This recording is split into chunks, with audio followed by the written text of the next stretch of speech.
दैया जानवो आ जानवो दैया जानवो आ जानवो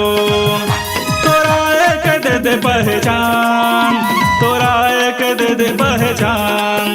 तोरा एक दे दे पहचान तोरा एक दे दे पहचान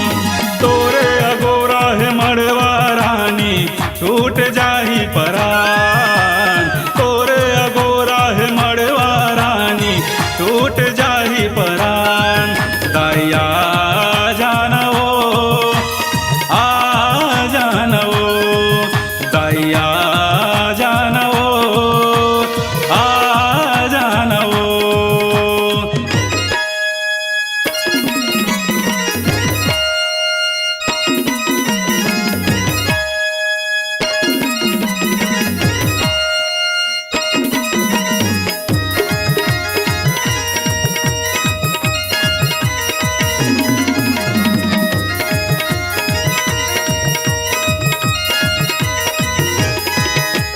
ऊँच पहरी मड़वा रानी नैनाले मोरे छलक पानी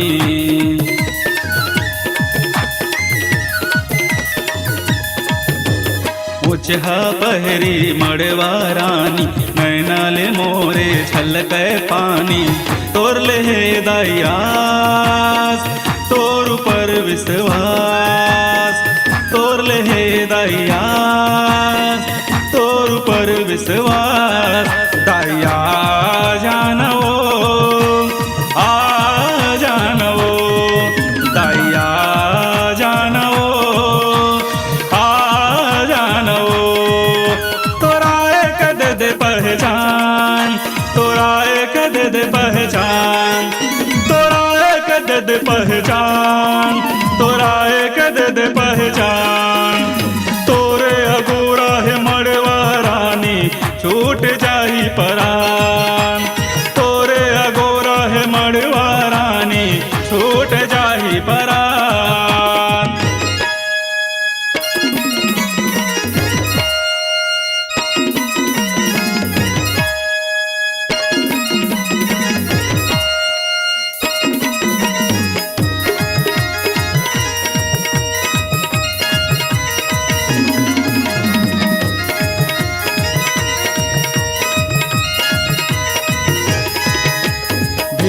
लगे है मेला भराई लाइन लग्यों तोरे दर्शन लपाए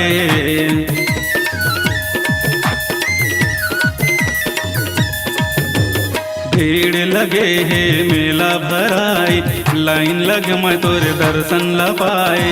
घाम तपाए लगे प्यास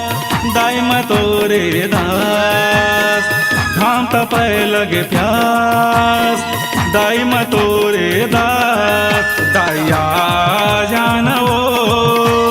आ जानवो दैया जानवो आ जानवो तोरा एक दे दे पहचान तोरा एक दे दे पहचान तोरा एक दे दे पहचान तोरा एक दे दे पहचान तोरे अगोरा है मड़वा रानी छूट जाही परान तोरे अगोरा है मड़वा रानी छूट जाही परान।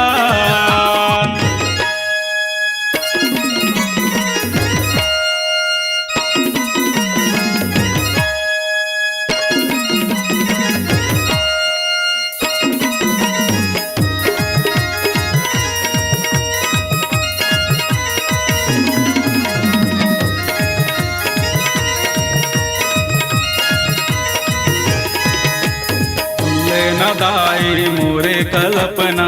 आजा न दाई आजा घरे अंगना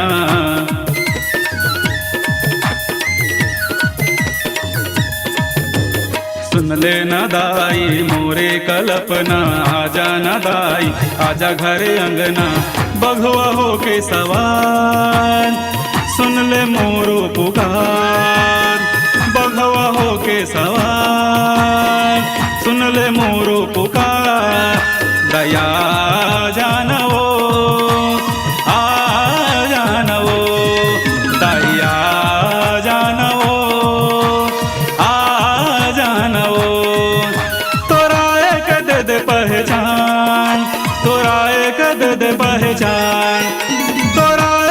दे पहचान, तोराए के दे पहचान।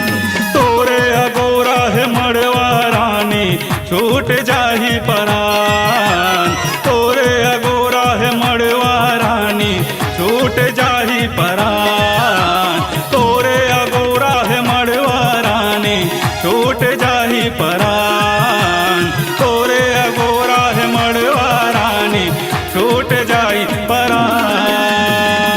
जो जवारा दई के मंदिर में, जी हाँ आज ही ले आइए जेबीबी म्यूजिक मस्तूरी की शानदार भक्तिमय प्रस्तुति जो जवारा दाई के मंदिर में, जिसे अपने सुमधुर स्वर से सजाया है रूपेश कुमार सोनी ने। तो चलिए इस नवरात्र हम सभी रूपेश कुमार सोनी जी के सुमधुर वाणी से माता रानी के भजनों का आनंद लें। Contact number 9165700872। इस सुमधुर आवाज को आपके बीच लाया है JBB music Sukhdev Sahu recording centre Masturi ने। Mobile number 7899730151 9754520566।